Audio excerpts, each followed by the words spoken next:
Most of Week 3 is in the books, and it started back on Thursday night with the game between the Dolphins and Bills. Based off of Miami's first two games of the year, in which they were outscored 66-35, a lot of people expected Buffalo to beat Miami by at least 2 touchdowns, if not more. But I do credit Miami for keeping this game as close as they did, and for as long as they did, as it was tied at half, and it was tied well into the fourth quarter. Unfortunately, a roughing the punter penalty completely changed the game for Miami, and Tua eventually threw an interception late in the game, and that was the end of the night for the Dolphins. And given that Miami is 0-3 and the outlook is bleak, I think they will clean house at some point, and it's a matter of when, not if. For the Bills, not every win is going to be a win like they had over the Jets in Week 2, especially on a short week. They've started the year with 30-plus points in every game, and the offense has 0 turnovers in the first 3 games. James Cook looks to be worth a contract more and more every game, and simply put, this is a dangerous football team. Buffalo's schedule is also very favorable, and I wouldn't be surprised at all if they start out 5 or 6-0, if not better. Western New York, understandably so, is thinking Super Bowl or bust. To Sunday, where we start with the game between the Colts and Titans. The Colts beat the Titans with a score of 41-20, and Daniel Indiana Jones and the Colts are off to a 3-0 start. This was a very good game for the Colts and their fan base, as they not only started out 3-0, but 2 teams in their division are now 0-3.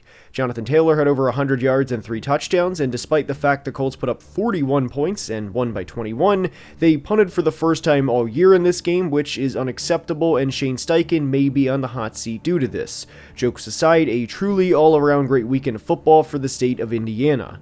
Now, with Tennessee, Brian Callahan is 3-17 lifetime as the Titans head coach, and I'm at a point where I question how long he lasts as the team's head coach. Generally, I am more of an advocate for firing a coach sooner rather than later, especially when there's clear signs that things aren't working, and I think the sooner the better with Callahan specifically. The Titans have allowed 15 sacks in the first 3 games, and this is a severely underachieving team too. And this was my biggest fear for the Titans in Cam Ward's rookie season, an undisciplined team with a coach that is already in the hot seat, and this is exactly how it's played out through the first 3 games. The Steelers beat the Patriots in Foxborough 21-14, and while a win is a win, I have a lot of concerns with the Steelers. They have 189 rushing yards through 3 games and averaged just 2.5 yards per carry in this game. They had just 203 yards of total offense, and a win is a win, but I'd be lying if I said I had any confidence in this team moving forward. They've had 3 games now, and all 3 games have been under 275 yards of total offense. Now, positively for Pittsburgh, the defense. The entire defense came to play in this one as they forced 5 turnovers, and you can certainly argue there should have been more. My takeaway for the Steelers is this type of win, long term, is unsustainable, but a win is a win, and never apologize for winning. Now with the Patriots, this is obviously a frustrating loss, especially if you watched how this game unfolded, but my takeaway is a long-term positive. Play Kyle Williams and Efton Chisholm more at receiver. Give them targets. You know who is and who is not your future at the position, and I think this game proved it. The defense looked great in this game, and I know Patriots fans do not want to hear about moral victories, but there are positive things to take away long-term from this game. The Marcus Mariota-led Commanders put up 41 points on the Raiders in Week 3 as the Commanders had over 200 yards rushing and several big plays in this game. The Mariota fumble was particularly funny the way it pinballed around after Mariota took off like he was still a rookie, but the biggest thing for Washington within this game was getting a win without Jaden Daniels.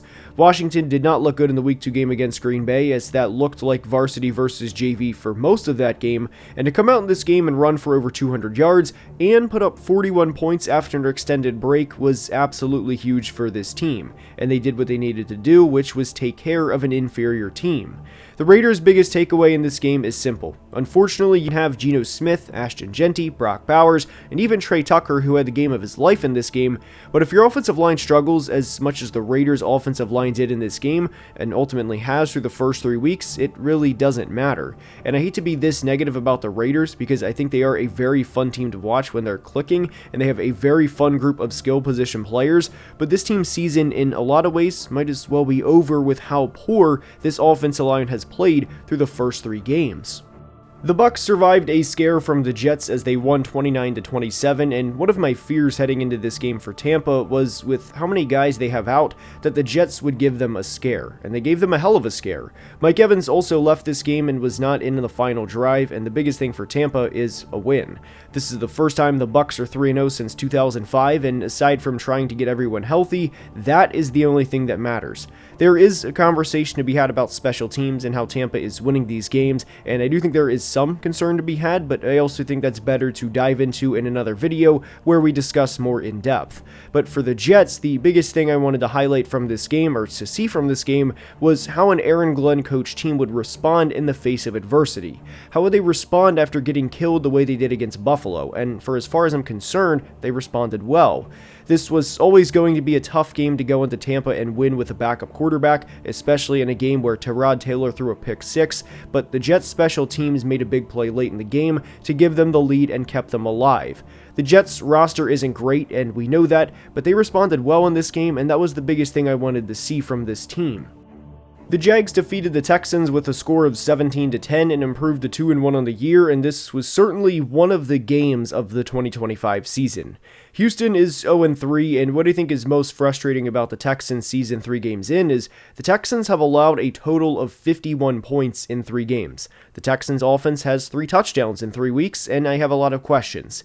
The Texans offense is a nightmare, period. The play calling isn't good, CJ Stroud is not playing well, the offensive line is awful, and the running backs aren't good either. I had a lot of questions about the Texans offensive line heading into the year, and I thought it was fitting for CJ Stroud's arm to be hit on an interception because his offensive line let him down in the 4th quarter. This is a nightmare scenario for the Texans, and based on how Indy is playing right now, their chances at the AFC South are done, again, based on how Indy is playing right now. For the Jags, they're 2-1, and they've forced 9 turnovers in 3 games. Yes, the offense struggled in this game, and Trevor missed multiple throws, but one of the biggest things for the Jags was Brian Thomas Jr. having that big play when it mattered. He's had a tough start to the year, but the defense held a division opponent to 10 points, forced 3 turnovers, and came out with a win. The Jags aren't perfect, of course, but they're 2-1, and that's what matters most. An absolute stunner took place in the Queen City in Week 3 as the Panthers beat the Falcons 30-0.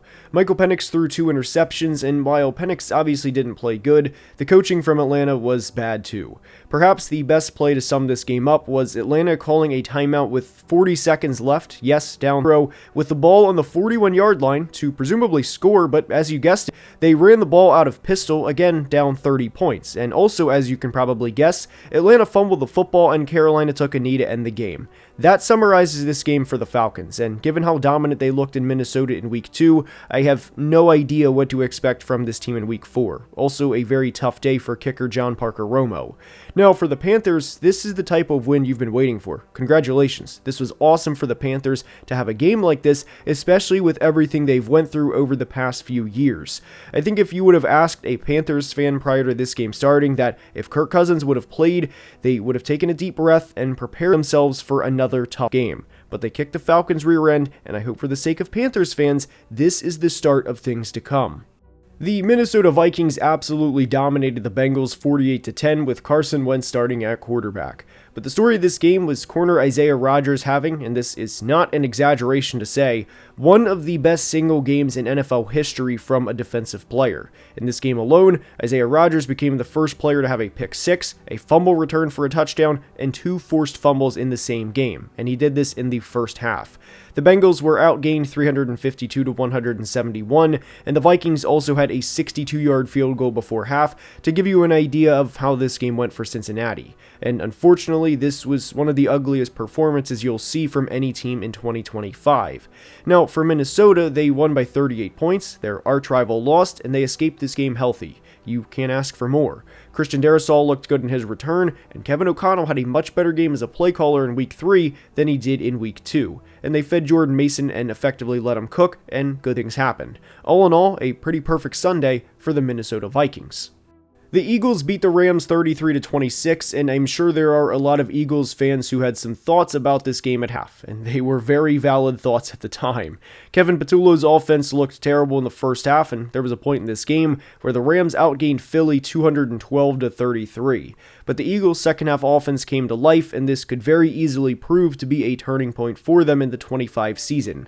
I refuse to believe a team this talented would stay as bad as they were for a long time, and the Birds had over 250 yards in the second half.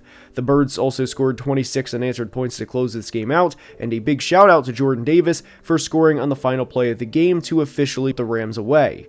For the Rams, I don't have anything else to say other than how missed of an opportunity this was. They were up 26-7 and lost, and they had not one but two blocked kicks in the second half, and that's really hard to do, and this is especially frustrating because this could prove to be for the number 1 seed in January. You're 3,000 miles from home, you're in a very tough place to play, and you outclass the team entirely for a half football to the point where Eagles fans have Twitter profiles of Fire Kevin Patullo with the red circle crossed out over his head, and you lose.